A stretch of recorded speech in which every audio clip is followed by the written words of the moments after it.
Mic check 1 2. It's the Y2K collector. So I was recently playing a video game, one of my samurai games. I think it was Ghost of Tsushima on the PlayStation 4 the other night.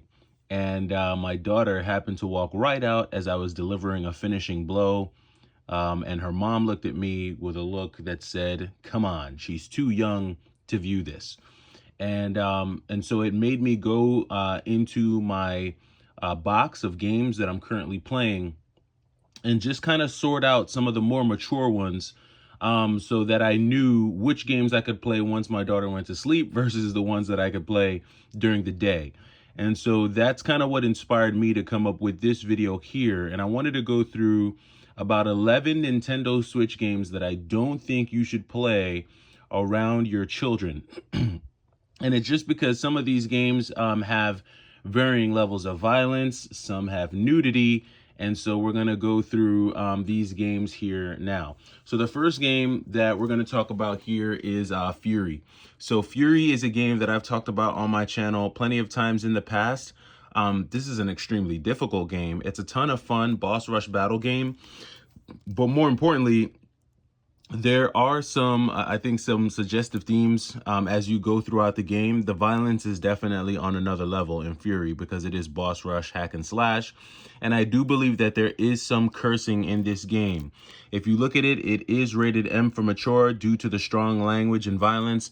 And so if you are playing this game and you do have a young one around and you want to keep them away from those bad words, then I definitely would not engage in Fury while they are around. This is one that I would save probably for when the kiddos go away, or maybe if you're going to have an afternoon in the man cave and you want to get an adrenaline rush, definitely drop Fury in and get to hacking and slashing, but I would keep this one away from the kiddos. Next game is going to be Eldoran here. So Eldoran is a game that I've recently talked about on my channel. Basically a Metroidvania. You're a mercenary going through a land to conquer the enemy. I mean, it's a Metroidvania game, right? I think the highlights of this game are probably its graphics. I think the 2D sprite work in this game are really what helps it to shine. Gameplay is cool, but again, this is one of those games where you're fighting, massive enemies and monsters, and with each hack and slash, there's a lot of blood splatter. So if you're trying to keep the young ones away from the blood and gore, I would stay away from Eldoran, or stay away from playing Eldoran while they're awake or around, because you are going to have some violence and you are going to have some blood and gore when you are playing Eldoran. So this is one that I would definitely keep away from the kiddos. Staying in the vein of blood and gore, Salan Sanctuary, which is a game that I've talked about on this channel, has a lot of that. Tons of blood, tons of gore, follows that whole Dark Souls vibe. This is one that might give the kiddos a couple nightmares. So I would keep this away when the kids are awake, and engage in playing Salan Sanctuary when you're alone. It has a lot of dark undertones, a lot of monsters, just a lot of scary imagery. And then, of course, it's got the violence, it's got the blood and the gore. So that's definitely not imagery you would want the kiddos seeing before they go to bed. And this is one I would probably stay away from. Now, this next game is kind of tricky, right? It's a sleeper, because when you look at a game like Golden Force, you automatically think, oh, it's cutesy. When you look at the game, it's got some really interesting sprite work. Like, look how beautiful and colorful the sprite work is. All of the main characters look like these very, very cutesy characters. However, in Dragon Force, there is a lot of strong language, fantasy violence, and blood and gore as well. So they are cursing in this game, and there is some hacking and slashing, which of course comes with the blood and gore. So while it is cutesy, this one might, maybe they may not notice because of how cartoony this one is. But Golden Force is rated M for mature due to that strong language and the violence there. But it is a fun game. Love Golden Force. Very cool platformer. I love the platforming in this game. This is a cool one. Next game is a recent pickup, They Always Run. In this one, you do play as the 3-armed assassin. You're running through, hacking and slashing. This one is mostly violence. Like, the hacking and slashing, the blood and gore in this one is pretty It's pretty potent, I would say. And I think a lot of it has to do with the way they did the animation in this game. So a lot of blood splatter, almost at the Kill Bill level, really, on this one. But this is a fun one. Side-scrolling hack and slash. Still rated M for mature, though. It's got that strong language, it's got that violence, and it's got that blood. So I would stay away when the kids are awake. Now we're going to start getting into some that are a little bit more rated M, I guess we would say. So here we've got No More Heroes 3.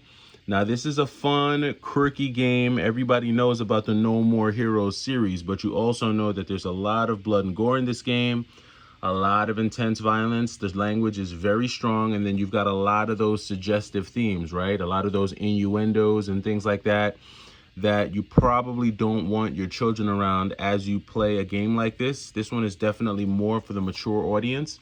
But No More Heroes is a pretty cool hack and slash game that I would check out. Would probably just avoid playing this one around the kiddos. And then same thing with this one here, right? Kill You. Kill You, very cool game, hack and slasher. Kind of like a shooting hack and slasher, really.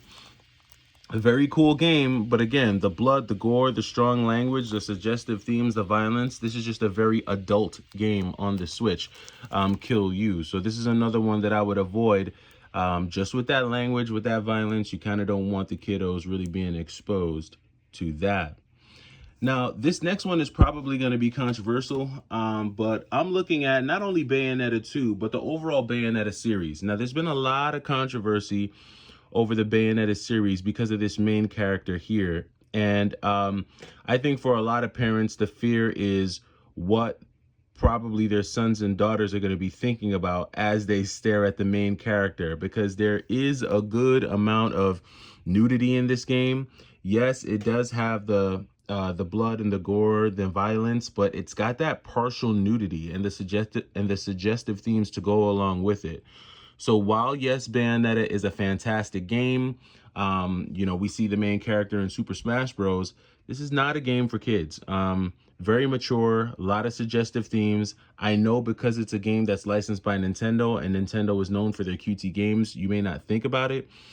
But the Bayonetta series as a whole is a very mature series. And if I'm not mistaken, Bayonetta 3 takes it up a whole nother notch in terms of the maturity. So I would be very mindful if you're going to engage in playing Bayonetta, especially when children are around. And this is probably not a game you want to give a youngster or anyone who's really like under 14 or 15. Really, I'm pretty sure it says M17, but yeah, this isn't one you want to give the kiddos. Bayonetta 2 is definitely for the mature audience. Attack on Titan 2. Now, this game, this game kind of knocks you in the mouth with its mature themes right out the gate, mainly because all of the giants in this game are naked. Everybody's running around with, I mean, I'll take it a step further. Not only do they not have clothes, most of them don't even have skin.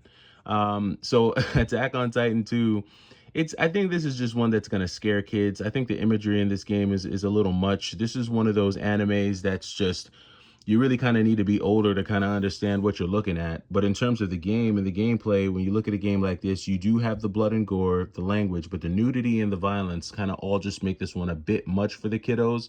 And again, just watching a giant skinless monster, I don't know if that's the best way to send the kiddos off to bed. They may get up in the middle of the night with some nightmares. So Attack on Titan 2 is definitely one that I would avoid playing while the kiddos are around. Now, this goes without saying, and I'm going to do these two together. So this is Blasphemous and Blasphemous 2. Now, Blasphemous and Blasphemous 2 are probably the worst games to play around your children. Primarily because everything about this game is mature, this game series, from the main character who just looks scary in and of itself, but I love it though. I mean, as a gamer, I love that the main character looks more fiendish than a lot of the foes he faces. I love that, the penitent one. But yes, the penitent one does look scary, right? But the enemies that the penitent one has to face is just even worse, right? You're talking about mutilated bodies, mutilated babies, just not very good imagery, very sacrilegious themes in this game. It's just no bueno for the kiddos. This game series is one that I would definitely not play around children. Even though it's 2D, right? And I think a lot of times we think the 2D artwork makes it okay. Yes, it's 2D artwork, but it's done so well that it's clear what they're trying to portray. And I just don't think this is one that will be good for the kiddos. So Blasphemous 1 and 2 are two games that I would not play around the children. Now, I don't want to just tell you everything you can't do, because just like children, children hate when you tell them what they can't do. They love it when you tell them what they can do. A game that you can share with your children is this gem that's recently dropped here, recently through limited run, and that's this remaster of Gargoyles. So I don't know about you 80s and 90s babies, but I definitely ran home after school to catch a brand new episode of Gargoyles. I grew up in New York, so, I would just imagine that there are gargoyles flying throughout the city.